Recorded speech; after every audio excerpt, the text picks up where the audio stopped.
आती जगह नहीं लगी। अब भैया मेरे सर की कोई जगह ना रही।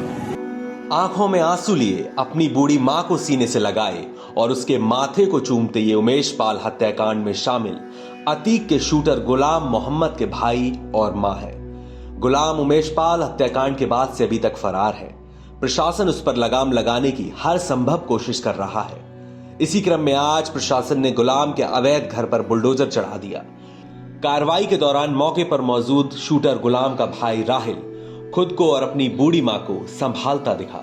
अपने आशियाने को जड़ते देख मां बेटे की आंखें भर आई। इस दौरान मां बेटे ने गुलाम की इस करतूत पर कहा कि अगर गुलाम का पुलिस एनकाउंटर होता है तो हम सभी ने तय किया है कि परिजन उसका शव नहीं लेंगे।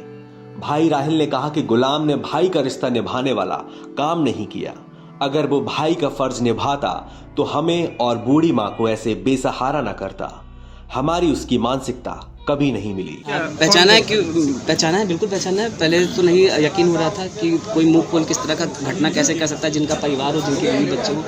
लेकिन जब धीरे देखते गए और भी चीज़ों को तो यकीन हो गया कि तो कौन थे गुलाम उसमें? गुलाम वही टोपी वाले थे, जो टोपी वाली दुकान में खड़े थे। अच्छा।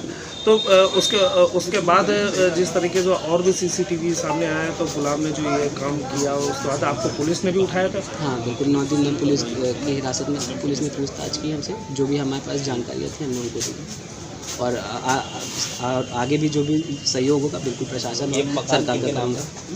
ये मकान मेरे पिताजी तो उचित है, लेकिन ये है कि जो निर्दोष है उनके साथ भी न्याय होना चाहिए। सरकार से यही बोलना कि जो निर्दोष है उनके साथ भी न्याय हो, कार्रवाई हो, बिल्कुल हो। आपका भाई गुलाम घटनास्थल पर शामिल था, शूट था, उसने लगातार गोलियां चलाई। देखिए आप लोग भाई कह रहे हैं, बिल्कुल भाई हैं और माँ हैं भी मेरी, लेकिन कोई भाई का रिश्ता होना भी तो चाहिए। अगर भाई होते तो आज इस तरह से हम लोग को बीच चौराहे पे खड़ा करके जाते कि हम इस बूढ़ी माँ को दुखी करते इस तरह से, जिन्होंने हमेशा उनको अच्छे रास्ते पे चलने के लिए कहा, सब भाइयों को अच्छे रास्ते पे चलने के लिए कहा। राहिल, आपको लगता नहीं कि गुलाम ने जो अचानक से इस तरीके से काम किया, आपका जो आने वाले जो पहले यहाँ पर रहते थे गुलाम, तो इस तरीके को इनकी हलचल? नहीं, ये बात तो सही है। उनकी विचारधारा हमेशा कट्टर रही है जो है, क्योंकि हमारे उनके विचार कभी मेल नहीं खाते थे। कभी बात होती थी जब हम लोग की जो है, तो जब बातों के दौरान ही पता चल जाता था कि बिल्कुल उनके अंदर थोड़ी कट्टरता थी।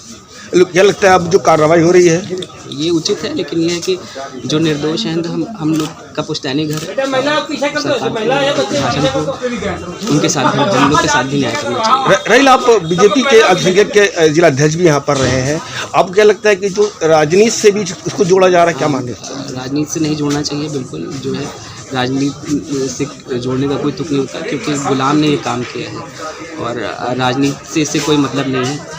हम बीजेपी में थे, बिल्कुल हम बीजेपी के लिए काम करते थे, अपनी पार्टी के लिए काम करते थे और आज से नहीं कई वर्षों से कर रहे थे। जिस दिन ये घटना, उस दिन रात को भी मैंने पार्टी 2024 में प्रधानमंत्री मोदी जी के लिए इंटरव्यू किया रात में, लोगों को बुला कर अपने सारे पदाधिकारियों के साथ कि 2024 के इलेक्शन में फिर मोदी आएंगे जो है। ये बताइए कि अगर इनकाउंटर होता है गुलाम का तो क्या आप लोग जाएंगे? तो नहीं, हम लोग ने, परिवार ने पहले डिसाइड कर दिया। जिस तरह हमारी माँ को बीच चौराहे पे, हम लोग को बीच चौराहे पे खड़ा किया और बिल्कुल परिवार को कलंकित करने का कार्य किया है, हम लोग उनका शौक नहीं लेंगे। तो आप ये बताइए, आपको बता दें, माफिया अतीक का ये शूटर उमेश पाल घटना के बाद से ही फरार है। पुलिस और जांच एजेंसियां इसकी तलाश में जुटी हैं। प्रशासन अब हर तरीके से गुलाम मोहम्मद पर शिकंजा कसने का काम कर रहा है। इसी क्रम में आज गुलाम के महंदौरी उपरहार में लगभग 335 वर्ग मीटर में बने घर पर प्रशासन ने बुलडोजर कार्रवाई कर दी। बताया जा रहा है कि यह मकान का नक्शा पास किए बिना राजकीय आस्थान की जमीन पर अवैध तरीके से निर्माण किया गया था। इस अवैध निर्माण को ढहाने का पीडीए की ओर से 13 फरवरी को ध्वस्तीकरण का आदेश भी जारी हुआ था। एनबीटी ऑनलाइन की रिपोर्ट।